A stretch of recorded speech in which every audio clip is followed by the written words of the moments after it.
परिसीमन ये सिर्फ सीटों की गिनती बिल्कुल नहीं है, देश की सियासी ताकत का नया नक्शा है। जी हां, यहां पर समझिएगा, सियासी ताकत का नया नक्शा। और इसी वजह से दक्षिण भारत बेचैन है।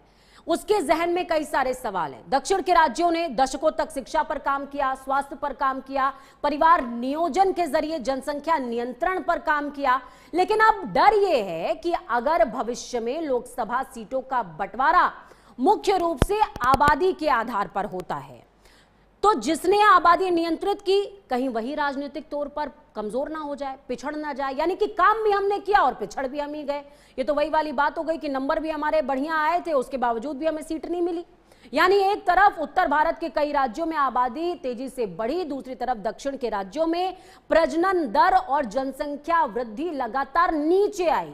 अब परिसीमन में अगर आबादी सबसे बड़ा पैमाना बनी तो ज्यादा आबादी वाले राज्यों की राजनीतिक हिस्सेदारी बढ़ सकती है और दक्षिण की हिस्सेदारी अपेक्षाकृत घट सकती है। और यहीं से दक्षिण की सबसे बड़ी चिंता का आगाज होता है, क्योंकि यह सिर्फ कुछ सीटों का मामला बिल्कुल नहीं है, यह संसद में आवाज की ताकत का सवाल है।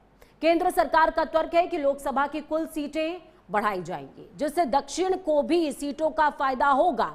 प्रस्तावित मॉडल में दक्षिण के 5 राज्यों की मौजूदा स्थिति 129 से बढ़ाकर 195 की बात कही जा रही है और कुल हिस्सेदारी करीबन 24% बनाए रखने का दावा किया जा रहा है। लेकिन दक्षिण पूछ रहा है कि अगर आबादी बढ़ाना ही राजनीतिक ताकत का रास्ता बन गया, तो जनसंख्या नियंत्रण की नीति अपनाने वाले राज्यों के साथ न्याय कैसे होगा।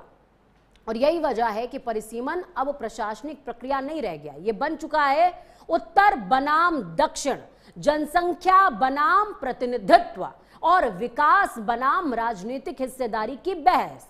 क्योंकि आज जो सीटों का गणित बदलेगा, वही आने वाले दशकों की संसदीय ताकत का गणित तय करेगा। हम चर्चा करें उससे पहले यह जरूरी है कि आप समझें कि डिलिमिटेशन एग्जैक्टली क्या है और दक्षिण क्यों परेशान है। सबसे पहले ग्राफिक्स के जरिए आपको बताती हूं, समझाने की कोशिश करती हूं कि आखिरकार दक्षिण के तमाम जो प्रतिनिधि हैं, खासकर डीएमके भी और थलापति विजय भी परेशान क्यों हो रहे हैं। पहले समझिए डिलिमिटेशन क्या है। डिलिमिटेशन एक प्रोसेस है जिसके क्षेत्र निर्वाचन क्षेत्रों का पुनर्निर्धारण किया जाता है। यानी कि जो आपका सियासी मैप है वो चेंज होगा, जो निर्वाचन मैप है वो चेंज होगा, विधानसभाएं चेंज हो जाएंगे, लोकसभा सीटें चेंज होंगे। लोकसभा और विधानसभा सीटों की सीमाएं इससे तय की जाती हैं और ये कहा जा रहा है कि ये होगा जनसंख्या के आधार पर, जनगणना के आंकड़ों के आधार पर यह प्रक्रिया तय होती है। अभी तक ऐसा ही रहा है, यानी कि ये जो परिसीमन अब होगा ये जनसंख्या के आंकड़ों के अकॉर्डिंग होगा, यानी कि जिस हिसाब से सेंसस कराया जाएगा उसके अकॉर्डिंग होगा। इसका मकसद है आबादी के अनुसार समान प्रतिनिधित्व देना। अब आप समझिए यहां पर ये जो लाइन है यही सबसे बड़ा पेच है। परिसीमन आयोग यानी कि डिलिमिटेशन कमीशन इस पूरी प्रक्रिया को करता है, जनसंख्या के आधार पर यह किया जाएगा। यही सबसे बड़ी टेंशन है। सीटों की सीमाएं बदल सकती हैं, प्रतिनिधित्व का संतुलन बनाया जाता है और ये सब कुछ चेंज हो सकता है। यानी कि देश का जो निर्वाचन नक्शा है वो चेंज हो सकता है। यही वजह है कि दक्षिण परेशान है। दक्षिण की चिंता क्या है, क्यों है, ये समझिए। यहां पर आप दक्षिण को ब्लिंक होते हुए देख पाएंगे। दक्षिण के 5 राज्य हैं जिसमें अभी मौजूदा समय के अंदर सदन के अंदर 129 सीटें आती हैं। दक्षिण के 5 राज्य, और जो नई व्यवस्था होगी उसमें क्या बात कही जा रही है, उसमें बात कही जा रही है कि 195 सीटों का जो प्रस्ताव है वो रखा जाएगा। कुल लोकसभा की हिस्सेदारी मौजूदा समय के अंदर 24% है और आगामी समय के अंदर भी सत्ता पक्ष की तरफ से, सरकार की तरफ से कहा जा रहा है कि हम 24% ही रखेंगे। मौजूदा हिस्सेदारी करीबन 24% है और इसी को बनाए रखने का दावा किया जा रहा है। और पूरी बात, ये पूरी की पूरी जो बात है वो किस पर हो रही है, इस पर हो रही है कि ये जो पूरा पोर्शन है 5 राज्यों का, यही इसका राजनीतिक डर है। जनसंख्या नियंत्रण उन्होंने किया, शिक्षा पर फोकस किया, तो क्या ये राजनीतिक सतह करके इतना ज्यादा फोकस, इतना जोर क्यों है? वेट एंड वॉच की सिचुएशन नहीं हो सकती क्या? देखिए, डिलिमिटेशन बिल जिस तरीके से आया है अभी जी, और आसपास की जो परिस्थितियां हैं उनको देखकर इस देश में विपक्षी पार्टियों के मन में बहुत डिलिमिटेशन बिल आता है तो भाजपा की जो स्थिति है डिलिमिटेशन बिल आता है तो भाजपा की जो स्थिति है वो काऊ बेल्ट में बहुत मजबूत है। और ये जो काऊ बेल्ट जो नॉर्दर्न इंडिया के जो राज्य हैं जिनमें राजस्थान, उत्तर प्रदेश, मध्य प्रदेश, बिहार, झारखंड, ये वाला जो एरिया आता है, यहाँ पर जो है भाजपा का ग्राउंड बहुत मजबूत है। आप पंजाब में देखेंगे तो बहुत कमजोर है, हिमाचल में भी ऑन एंड ऑफ वाली स्थिति है इनकी, ठीक है, और दक्षिण भारत के राज्यों में भी यही स्थिति है। अब इस काऊ बेल्ट में जो जनसंख्या जिस तरीके से बढ़ी है, ये देश के लिए एक बहुत चिंताजनक माहौल है। जनसंख्या से डील करना हमारी एक फर्स्ट प्रायोरिटी होनी चाहिए। लेकिन यहाँ पर क्या है कि अब जनसंख्या बढ़ाने के लिए प्रोत्साहन मिलने की पूरी संभावना है, क्योंकि आपने जिस तरीके से बहुत अच्छा समझाया कि दक्षिण भारत के राज्यों की सीटें तो बढ़ रही हैं, लेकिन आप उत्तर भारत के उस काऊ बेल्ट की सीटें आपको सत्ता में लाने के लिए काफी होंगी। तो सिर्फ अगर आप उतने बेल्ट पर अगर आप चुनाव जीत रहे हैं, वहां आप मजबूत स्थिति में है, तो बाकी पूरे देश को बिना आप समझे हुए आप अपने नीतियों का निर्धारण कर सकते हैं, जो कि किसी भी देश और के लिए मेरे ख्याल से सर, मेरे बहुत ख्याल से जिस तरीके से अभी तक नॉर्थ ईस्ट के साथ होता आया, नॉर्थ ईस्ट को तो अब थोड़ी सी तवज्जो दी जाने लगी, लेकिन जहां तक मुझे ध्यान है, मैं अपने जहन की बात करूं, जब से मैं पॉलिटिक्स को समझने लग गई, नॉर्थ ईस्ट को इग्नोर ही किया गया लगातार, क्योंकि उसका जो कह सकते हैं कि एक तरीके का पॉलिटिकल एम्पावरमेंट नहीं था या पॉलिटिकल हिस्सेदारी उस लेवल पर नहीं थी। वो हिस्सेदारी अगर स्ट्रांग होती तो शायद उसका रीजन उस पर भी तवज्जो दिया जाता, या रुपए में 25 पैसा तो काम होता, पर वो नहीं हुआ। देखिए, ये आपने नॉर्थ ईस्ट का उदाहरण इतना बेहतरीन दिया। मैं बहुत साल नॉर्थ ईस्ट में रह चुका हूँ जी, और वहां पर क्या होता है, वहां अधिकतर जो 7 सेक्टर्स में देखा गया कि मिजोरम और जो छोटे राज्य हैं वहां पे अधिकतर लोकल पार्टी चुनाव जीतती हैं। बिल्कुल। और चुनाव जीतने के बाद केंद्र में जो पार्टी होती है वो उनको ओवरटेक करके उनका समर्थन देके अपनी सरकार वहां पर बना देती है। और उनके पास कोई रास्ता इसलिए नहीं है क्योंकि उनको डेवलपमेंट के लिए सेंटर पे डिपेंडेंट रहना है। सेंटर ने डायरेक्टली उनको कभी पूछा नहीं, इसलिए वो चुनाव जीतते नहीं है। लोकल पार्टीज वहां पर जीत रही हैं, लेकिन डिस्पाइट दैट सरकार वहां सेंटर वाली पार्टी की हो जाती है। अभी अगर आप नॉर्थ ईस्ट में वर्तमान सरकारें देखेंगे तो यही हाल है, और ये कोई नई स्थिति नहीं है। तो इस तरीके से आप एक पूरे देश के बहुत बड़े भूभाग को आप नेग्लेक्टेड छोड़ देते हो, वहां पर परियोजनाएं नहीं जा रही। और शायद इसी तस्वीर से साउथ डरा हुआ है, इसी तस्वीर से साउथ डरा हुआ है जी। और दूसरी बात क्या है कि जो काऊ बेल्ट की जो राजनीति है, काऊ बेल्ट में हमेशा ये देखा गया कि दक्षिण भारत के राज्यों में अगर आप जाएंगे तो वहां चाहे वहां के आप ट्रेन ही देख लीजिए, उदाहरण के लिए टाइम पे चलती मिलेगी आपको, रिजर्व डब्बे में बिना आरक्षण के लोग नहीं दिखेंगे, और बहुत कुछ सिस्टमेटिक है। वहां शिक्षा भी जो है वो इस काऊ बेल्ट के राज्यों से बहुत ज्यादा है। लेकिन यहाँ की राजनीति जो है वो बहुत कुछ कम्युनल बातों पर, जातिवाद पर और उन बातों पर आधारित है।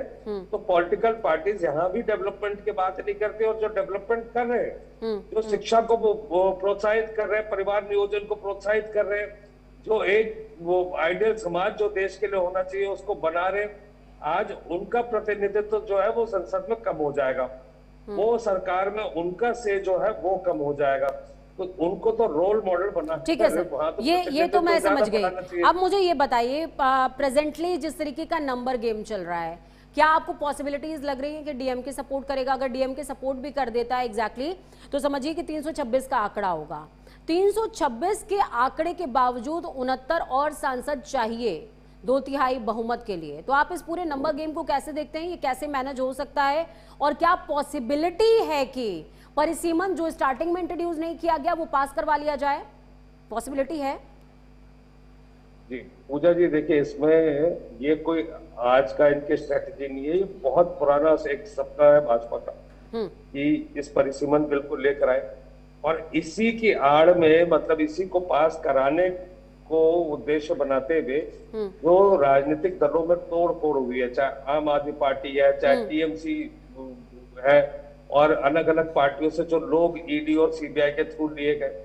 अच्छा, अभी इस टाइम संसद में पिछले हफ्ते एफसीआरए का बिल आने वाला था, FCRA के विरोध में सबसे ज्यादा DMK है, और इस तरीके की ये NCP SP जो है वो भी FCRA पर इनका साथ नहीं थे, तो उसको अभी सॉफ्टली इन्होंने पीछे कर लिया है, उसके प्रोविजंस को ये सॉफ्ट करने जा रहे हैं, सो दैट वहां पर DMK और NCP SP से जो है हम नेगोशिएट कर पाए और उनका समर्थन दे पाए। मसला ये है कि ये परिसीमन की इतनी जल्दबाजी क्यों है? इन्होंने जब नारी शक्ति बंधन विधेयक पास करा, उसको उस टाइम लागू क्यों नहीं कर सकते थे? उसके साथ ही जोड़कर इसलिए संसद में लाया गया पिछली बार, ताकि इस इमोशनल काउंट पे कि कहीं देश की महिला वोटर नाराज ना हो जाए, विपक्ष जो है वो साथ दे दे।